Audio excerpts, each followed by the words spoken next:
I think we could all learn something this week from Tyra Banks. That takeaway is using. Recently, I published a piece in Harvard Business Review that got a little bit of traction, specifically on how to build rapport while wearing a facial covering or mask. And as we've had a number of videos on nonverbal communication, it's obvious that a mask and physical distancing is going to break down some of the benefits of nonverbal communication. So, what are some tips you can use immediately to use nonverbals effectively while wearing a mask? I discuss a model I created called the PAVE model. Now, the P stands for pauses. Lean into pauses, especially when you're wearing a mask. Without a mask, I can non-verbally see when you are about to finish a statement and it's my turn. I can get into that conversation. Without those nonverbals, it's hard for me to really confidently know when to go back and forth the conversation. So make sure when wearing a facial covering, lean into the usage of pauses. A is for accentuate. Accentuate the words that you say when you wear a mask. Obviously, when you're wearing a facial covering or mask, it's making it more difficult to understand specifically what you're saying. Have you ever noticed that maybe it's more difficult to listen when you're wearing a mask? That's because the other individual may not be accentuating the words that they're saying, and you're getting confused at that time. And on that same notion, V is for volume. Obviously, a mask is going to muffle your voice. So you're going to have to increase just slightly your voice volume. Now, don't be shouting at anyone. No one wants to be shouted at, but increase that volume just a little bit. Actually, try this out in a room.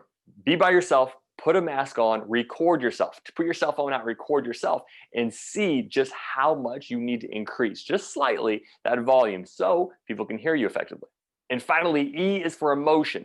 Add more emotion than you typically speak with when you're wearing these facial coverings. Now, typically when you don't wear a mask, we can see your micro expressions and your nonverbals on your face specifically. We as humans are built to see micro expressions. Every human has the same micro expressions. The issue is when you wear a mask, a lot of those micro expressions that show sadness, happiness, fear, excitement, any of these areas, obviously they are covered. So accentuate the emotion through your voice. Overuse emotion where appropriate when you're speaking. Here's another tip. I think we could all learn something this week from Tyra Banks. That takeaway is using the effective smize. Now, smiling with your eyes. Obviously, we can show emotion as well while wearing a mask. I can't see if you're happy, if you're sad. So the smize technique is basically what Tyra Banks, the term she came up with, but it's smiling with your eyes. Now, this is genuine. How we see genuine smiles is when you're genuinely smiling, your eyelids actually contract, causing wrinkling by the sides of the eyes.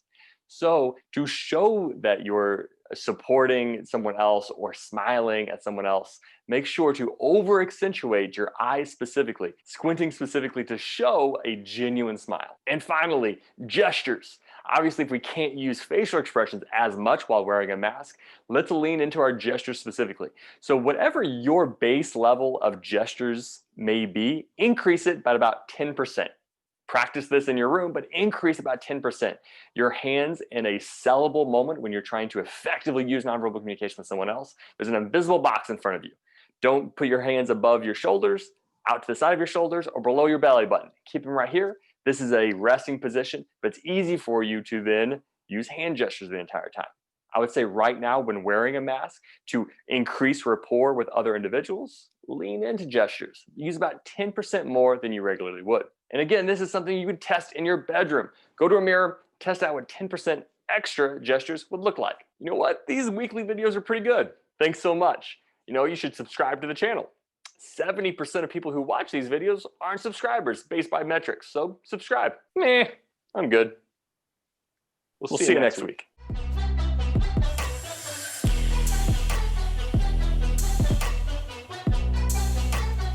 You know what I should do? I should say, see you next week from both sides, splice it together so it's like at the same time. How creepy would that be? All right.